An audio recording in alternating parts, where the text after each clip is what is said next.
কাটছে একের পর একদিন, তবুও প্রথম দিনের দাবিতে রাজপথে বঞ্চিতরা। সামনে লোকসভা নির্বাচনের আগে একাধিক ইস্যুতে সরগরম হচ্ছে রাজ্য রাজনীতি। একদিকে যেমন শাসক দলের বিরুদ্ধে অভিযোগের সুর বিরোধীদের গলায়, ঠিক তেমনি বিরোধীদের অভিযোগের পাল্টা উত্তর দিতে ছাড়ছে না রাজ্যের শাসক দল। লোকসভা নির্বাচনের প্রাক্কালে রাজ্য রাজনীতির আবহাওয়া সরগরম হবে তা এক প্রকার স্বাভাবিক বিষয়, কিন্তু বিগত এক বছরেরও বেশি সময় ধরে বঙ্গে তপ্ত রয়েছে রাজনৈতিক পরিবেশ। কারণ এই এক বছর এবং তার আগের কিছু সময় রাজ্যে ঘটে যাওয়া বেশ কিছু ঘটনা টনক নড়িয়ে দিয়েছে প্রতিটি মহলে। উল্লেখযোগ্য হিসেবে বলা যেতে পারে রাজ্যের প্রাক্তন শিক্ষামন্ত্রীর বান্ধবীর বাড়ি থেকে টাকার পাহাড় উদ্ধার, প্রাক্তন শিক্ষামন্ত্রী এবং তার বান্ধবী গ্রেফতারের ঘটনা, গরু পাচার মামলায় বীরভূমের জেলা সভাপতি অনুব্রত মণ্ডলের গ্রেফতারের ঘটনা, রেশন দুর্নীতি মামলায় রাজ্যের তৃণমূল মন্ত্রীকে গ্রেফতারের ঘটনা, এছাড়াও বেশ কিছু ঘটনা রয়েছে যা প্রতিটি রাজ্যবাসীর মনে দাগ কেটে রয়েছে। এত কিছু ঘটনার মধ্যেও সবথেকে উল্লেখযোগ্য শহর কলকাতায় চাকরি প্রার্থীদের ধর্ণা। স্বচ্ছ নিয়োগ এবং নিউ মেরিট লিস্ট অনুযায়ী যোগ্য প্রার্থীদের চাকরির দাবিতে অবস্থান বিক্ষোভ শুরু করেছিলেন চাকরি প্রার্থীরা। তাদের পাশে দাঁড়িয়েছিলেন বিভিন্ন রাজনৈতিক দল এবং দলের নেতৃত্বরা। একাধিকবার রাজ্যের মুখ্যমন্ত্রী এবং তৃণমূল কংগ্রেসের সর্বভারতীয় সাধারণ সম্পাদকের দ্বারস্থ হয়েছিলেন সেই সমস্ত চাকরি প্রার্থীরা। শহর কলকাতার শহীদ মাতঙ্গিনী হাজরা মূর্তির পাদদেশে এই অবস্থান শুরু করেছিলেন আপার প্রাইমারি চাকরি প্রার্থীরা।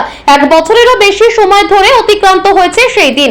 668তম দিন অবস্থান বিক্ষোভ পূর্ণ হলো তাদের, যার কারণে 668 দিন অবস্থান বিক্ষোভ পূর্তি উপলক্ষে একটি বিশেষ কর্মসূচি আয়োজন করা হয় বিক্ষোভকারীদের তরফে।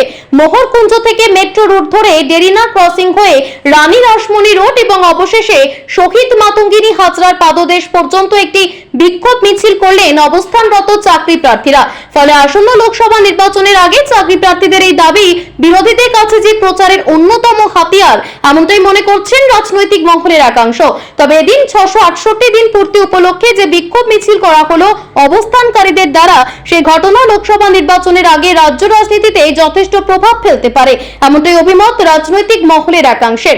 এদিনের এই মিছিল থেকে বিক্ষোভকারীরা দাবি জানান, সেই প্রথম দিন থেকে সরকারের কাছে দীর্ঘদিন ধরে তারা একটাই দাবি জানিয়ে আসছেন, কিন্তু তাদের সেই দাবি কোনো রকম কর্ণপাত করছে না সরকার, যার কারণে শহর কলকাতার রাজপথে 668 দিন ধরে মাতঙ্গিনী হাজরার মূর্তির পাদদেশে তারা অবস্থান বিক্ষোভ চালাচ্ছেন।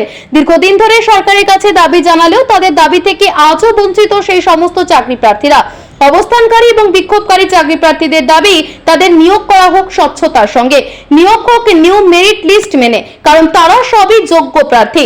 দীর্ঘ 10 বছর ধরে কোনো নিয়োগ হয়নি, যার মধ্যে অনেকের চাকরির বয়স পেরিয়েছে ইতিমধ্যেই। তারা রাজ্য সরকারের কাছে আবারও দাবি জানান, দ্রুত গতিতে স্বচ্ছতার সঙ্গে নিয়োগ করা হোক তাদের ন্যায্য প্রাপ্য চাকরি তাদের ফেরত দেওয়া হোক। এই দাবি নিয়ে এদিন বিক্ষোভ কর্মসূচিতে অংশগ্রহণ করলেন চাকরি প্রার্থীরা।